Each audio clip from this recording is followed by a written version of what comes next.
All right, good evening, class, and welcome to week number 6. That is right, week number 6 of your 7314 class, which is your reference class. As always, I'm your professor, Dr. J.S.K. Austin, and today what we're going to do is we're going to do a couple of state of the course updates, and then after that, we are going to actually diverge from what was my original intent. My original intent was to, as you may have seen if you watched the check-in video last week, my original intent was to have a longer check-in video, and I was actually going to talk about newspaper sources in that check-in video, but I'm actually going to delay that for the time being. You all are, this is your first week of really having your semester-long project, so just to even give you a chance to just look the thing over, I decided to go with something shorter, which something shorter will still be probably in the realm of about 30 minutes, speed it up. But it's not going to be, when I talk about the newspapers and stuff, that's probably going to be at least an hour long. Again, these are optional, but they can be very helpful. Having said that, yes, we are going to talk about actually two of the more general databases. They're like basically your Googles of databases. We're going to talk about Academic Search Premier / Academic Search Complete, and we are also going to talk about JSTOR, and those are two very good ones for you to know, especially if you're a beginner. Those are great places to get started when you're doing searches and looking for information that would be database information. So with that said, we are going to talk about those a little bit later after we get through the state of the course announcements. So let's first get into those. The first thing that I want to go ahead and note is that yes, your semester-long project / final source exam, it's the same document that I will at times refer to in one way or the other. But whichever way I call it, the thing is up now. I do apologize for the delays in getting it up, but it is now up. And you still do have plenty of time to get through it. I'll tell you that my first when I inherited this class, they only had about 2 weeks to complete the thing anyway. And when I first took over the class, I kept it the same way, so they only had 2 weeks to complete it. And I just knew that it was too much for them to do within 2 weeks. So that's why it is now a semester-long project. But having said that, yes, you still you have a week in February, you have March, you have April, and you have the beginning of May. You have a week in May. So 2 months and 2 weeks, that is enough time to get it done. If you do about 6 questions per week, if you start today and do about 6 questions per week, you will finish in time. But you, of course, don't have to do that. You can go for the mother load right now. You can go for the mother load and cram it in all at the end if you want, or you can pace yourself and just do a little bit each week. So it's just whatever works for you. There's no right or wrong way to do it. You just have to do it. I've had students tell me it takes about 40 hours for them to complete in total person hours. Okay, so keep that in mind as you are doing that assignment. The next thing that I want to say is, for the most part, I have your virtual reference assignments in. There have been some problems with people not getting things in time with their partners and everything. If you are having an issue with your partner, just contact me and I'll just leave it at that for the purposes of this video. If you're having problems with your partner or have problems with your partner and that caused you a delay, contact me and I will do what I can to try to get that figured out. I've had a few more problems than I wanted to this semester, a few more problems than I have in the past. But I will be addressing those problems, and you will not suffer due to the actions or inactions of your assigned partner. I'm going to let you know that right now. So I do want to, assure everybody who has tried their best that you're going to be just fine. Okay. The next thing that I want to say is going into assignments. First of all, 2 weeks from now, we will have our next synced session, and that is going to be, hold on. Our next sync session on March the 8th is going to be talking about services to the differently abled, and Selena Morgan will be joining us for that synced session. So again, that's 2 weeks from, I'm recording this on Tuesday, that's 2 weeks from Tuesday. The next thing that I want to let you all know is just about your next assignment, your next major assignment, which will be your Wikipedia edit assignment, and that's going to be due on March the 20th. So I'm going to, at some point between maybe even next week. If not, yeah, it will have to be next week. So next week I'm gonna do my Wikipedia spiel, and that's gonna give you some context surrounding that Wikipedia assignment, why you have to do it, why it is my favorite assignment of the course. I talked about that a little bit in the first sync session, but I'm going to talk about that a little more in next week's check-in video. So I will have to postpone the newspaper video a little bit longer, but that is okay. So we're gonna talk about that. Those are due on March the 20th. These assignments for Wikipedia edits don't really take that long, so I wouldn't stress out about starting absolutely right now on February the 22nd in order to make sure that you allot yourself a month to finish that assignment. It's probably not going to take you a month, okay? And what I'll do also in the meantime is I probably should, within the next 2 weeks, also create your LibApps logins, and I'll do that so that once you have your LibApps login, you can start kind of playing around a little bit with the LibGuides software. LibGuides aren't going to be due until April the 24th, but I do want to give you all, hopefully at least a month to actually work on your LibGuides, because learning that software, while it's not that hard, still learning the LibGuides software, some people do struggle to actually get a groove on it, and then once they get a groove on it, they're fine. But I do want to give you a month just so that you will have an opportunity to get that groove going. Okay, so having said that, those are our state of the course updates. Probably next week I will be able to tell you a little bit about how you're performing on those first written assignments, but I have not started working on those yet.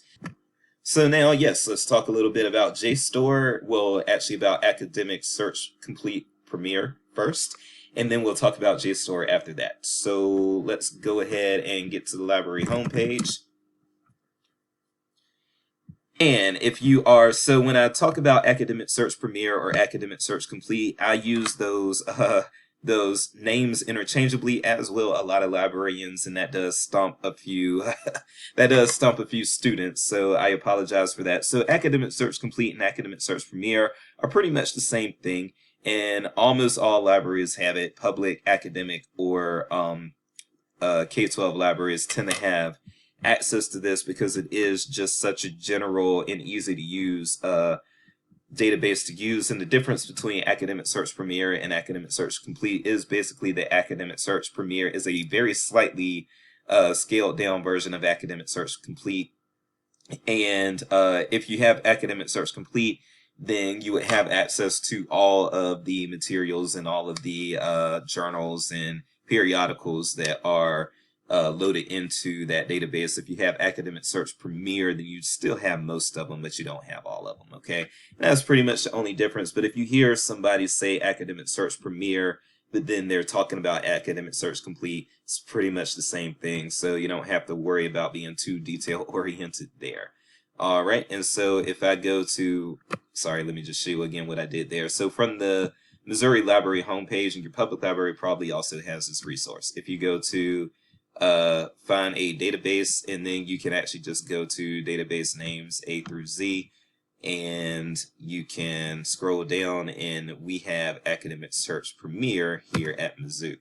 So really what this is it's the Google of the it's basically the Google of the database offerings from EBSCO. So when you talk about all these different specific EBSCO databases like PsycInfo and Business Source Complete and those sorts of things, those databases actually focus on particular topics, and you can probably guess from what I said which topics they focus on. So Business Source Complete focuses on business, economics, and those sorts of things. PsycInfo focuses on psychology. And then actually there is, when you're in an EBSCO database like this, you can actually go to choose databases and see the various databases that your institution has access to, and you'll learn pretty quickly what these different databases, what types of topics they actually center around. So, and for the most part, it's pretty self-explanatory. The PsycInfo, PsycArticles, that psychology.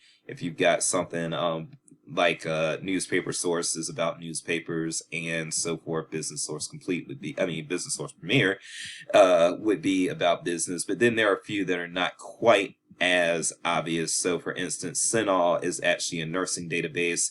ERIC is an education database. So you'll know those sorts of things based on just getting the experience. That's how you come to know those. But having said that, we are going to just stick with Academic Search Premier, and I'm just going to show you the basics of what it does, but you can always get in there and play around with it or watch some tutorials on YouTube, and then you can learn how to master this database. But if you're in Academic Search Premier, it's gonna most of the time default to an advanced search, and you basically just search with Boolean operators. So let's say that I wanted to, and I can do something really simple, because this is a database that you would use for a lot of simple things. This is a database that you can point a lot of your K-12 students or your freshmen or sophomores in college, or you're in the public library. Pretty much anyone off the streets can be kind of taught how to use this, at least enough to get through more fundamental or basic research needs. So let's say that I wanted to do a search on Donald Trump and immigration. There are various ways that you can play around with this. So you can do just this basic search here. If I do just Donald Trump and immigration, it's going to send me back 43,000 things, but there are things that I can do in order to kind of narrow this search. For one thing, you will a lot of times have people that come in and they're strapped for time, so they have to have something that's in the database. Not everything that you see in your results here is going to have full text in the database. You would have to go outside the database for some things in order to get the full text. You see an example of that actually right here at this with this third one. If you see this and it's not giving you this full text option, then that is something that you're going to have to dig actually to get that full text. But digging is not always complicated. It might just be one click of a button. However, if you want to limit just the results in the database to save yourself or your patron some time, then you can come over to limit to, and then you can click full text. And now everything that shows up, and you see this went from 4,300 things to 1,400 things. Everything that you have here is going to be something you can just click a full text button and you're going to have it. Now, let's say, also, and by the way, these things on the left are called limiters. And so you have your other various limiters. If you needed specifically peer-reviewed or scholarly things, and a lot of times in college you have students that are like that, then you can click that and that will further narrow your results. Now we're down to 136 things, as you see there, so that's really taking me down. If you needed something within the last 3 years, you could play around with that there and have 2018 to 2021. And then you can also limit by source types. Now, usually if you limit to scholarly or peer-reviewed journals, then you are going to have automatically your source types limited to academic journals. But let's say you wanted to limit to magazines, then you could uncheck the scholarly peer-reviewed thing there, and then you could come back down here, pull up your source types, and as you can see, we have 2 reviews, 11 things from trade publications, 100 things from academic journals. We have 319 things from magazines, and I could update this. And then I've got my 319 things that are both full text and appeared in magazines and appeared within that date range. All right, and then you have these other limiters that aren't used quite as much. Geography, NAICS industry is probably only going to be used when you're dealing with business. Excuse me.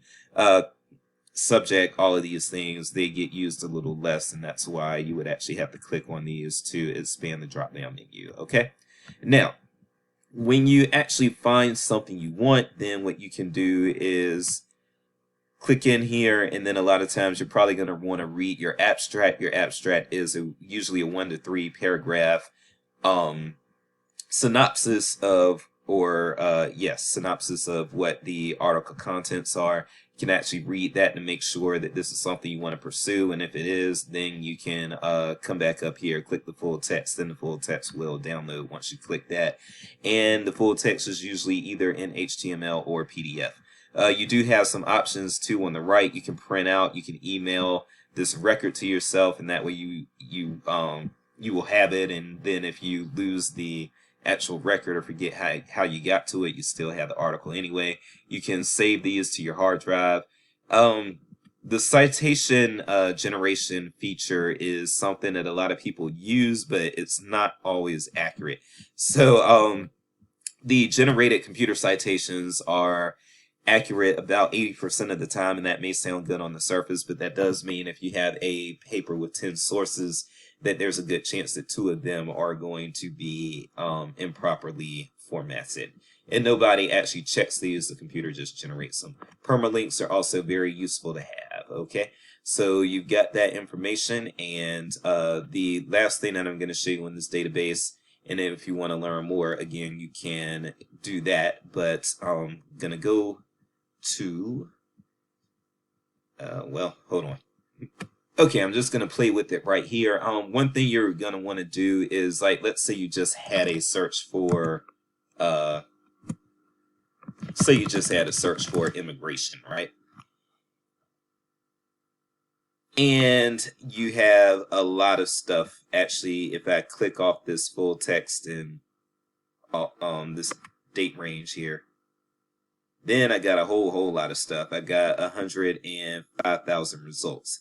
But what can happen is everything in this database, what I want you to understand is that everything within this database that even mentions immigration is actually going to be popping up in these results. So it's not necessarily things that are about immigration, they're just things that happen to mention immigration. So what you can do is, if you want to actually narrow down to things that are actually about immigration, what you might want to do is do either a title search or a subject term search. So, and you can actually do them at the same time. Let's say you wanted to do immigration as a title or immigration as a subject term.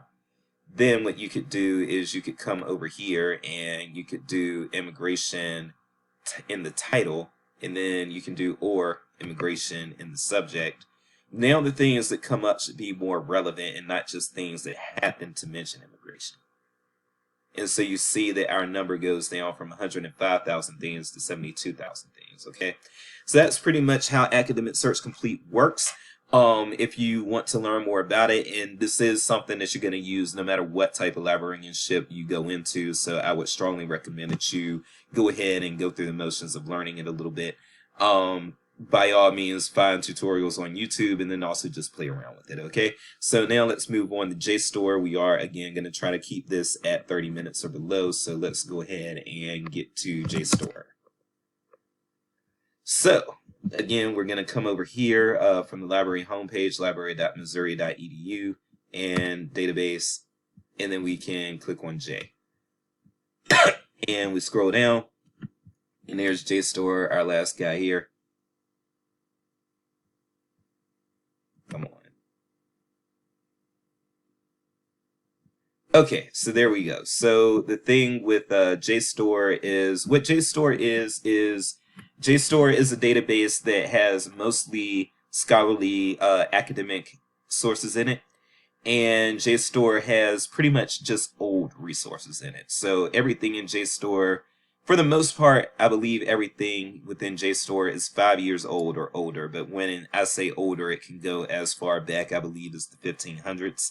But you will not find the brand new things in JSTOR. JSTOR basically acts like a dump for a lot of things that have gotten older. Now, for some disciplines, I think that it can be things that are 3 years old or older, but I think for most disciplines, it is 5 years old or older. And then what you can do with JSTOR, I'm actually just going to go into an advanced search here, because to me, the advanced search just works a little bit better, is, let's say, again, you are, let's say you're dealing again with Donald Trump. We'll use Donald Trump as a keyword, and we will just put it in, we'll put it in quotation marks there, and then we'll submit advanced search. Okay. All right, and so as you can see, I have 12,000 things, so I got a lot of things, but for the most part, these things are going to be at least 5 years old. For some disciplines, they can be 3 years old, and actually, I see that we've even gotten something from 2020 here, so but it's going to be very rare that you're going to find something that new in this database. And then what you can do from there is you can search within results. So if you wanted to start out with Donald Trump, but then you wanted to, again, do immigration, you could search within these 12,000 results on immigration. And now all 1,797 things here are things that deal with Donald Trump and immigration. And then you can further narrow it down by most of the things that are going to pop up in JSTOR, as I said, are going to be things that appear in journal articles. But you can also have things that, you can also have books every now and then and some other types of documents and things of that nature. So what you can do is you can, like, let's say that you wanted this from this one and it's from 1991. Could actually click there, and Donald Trump is just mentioned somewhere in here. So it's not necessarily about Donald Trump. And that is one of the drawbacks to JSTOR, is that with JSTOR, these searches just are not very powerful. So they're not very powerful and precise. You will get a lot of returns in JSTOR, but you're not necessarily going to get the most precise information. So when you're using JSTOR, just be prepared to wade through a lot of results. Okay. And you will get your information on publication date with all of the information that you'll need to actually cite this resource. You'll find that over here. And then if you want to download this full journal article, you can use this download button here. Otherwise, if you want to just view it in the browser, then, and let me move myself, then you can use these arrows here and they will take you page forward, page back, and that sort of thing. This is a total of 59 pages. So it is a long one, and that's something you have to be prepared for when you are dealing with journal articles and with JSTOR specifically as well. Now, let's also just, when we go to this advanced search, let's just also note that you can further limit these by subject. So let's say that I wanted to do something about immigration, and I wanted to, let's say I wanted to make sure that immigration appeared in the abstract, and that way it will focus me. It's not as powerful or as focused as one of your searches in EBSCO, but it's still pretty powerful. It narrows down your results a lot if you go from all fields to just abstract or just item titled or something like that. So let's say you do that, and then let's say that you also wanted to specifically focus on a subject. Like, let's say you wanted to do immigration, but let's say you wanted to focus on African American or African studies, and you only wanted immigration stuff that popped up, in a source that was dealing specifically with African American or African studies. You could do the immigration there, and then you could click those two subject terms, and then you can, well, not subject terms, but those two subjects, and then you can click your submit advanced search. And now I've only got 118 articles, and so things are very narrow here, but everything here should come from a journal or a source that deals either specifically with African or African American subject matter. Okay, those are the focuses of those journals there. This note here, 10% of articles on JSTOR have abstracts. So that's something, yeah, to be aware of. So not everything is going to have an abstract. So if you do a search by abstract, then that's really, really, really going to cut even potentially some very useful stuff out of your search. But JSTOR is very easy to use. It's just that it can be time consuming to use because you do have to focus on the, not focus. Once you actually have a list of results on JSTOR, you actually have to go through the motions of really going through and culling and finding the gems within, or finding your needles in the haystack, or however you want to say it. But with that said, yes, we should be able to keep this right at 25 minutes, so that's good. If you want to learn more about JSTOR, you can also do tutorials about that. You can also just play around with it and get some first-hand experience with it. But JSTOR and Academic Search Premier or Academic Search Complete are definitely databases that you're going to use for your general purpose searches and especially when it comes to JSTOR if you are looking for scholarly content. So yeah, let's leave it right there. We have pretty much explained enough. I am Dr. Jace, and if you are late for the meeting, then you better make haste and get there. All right, see you all next week.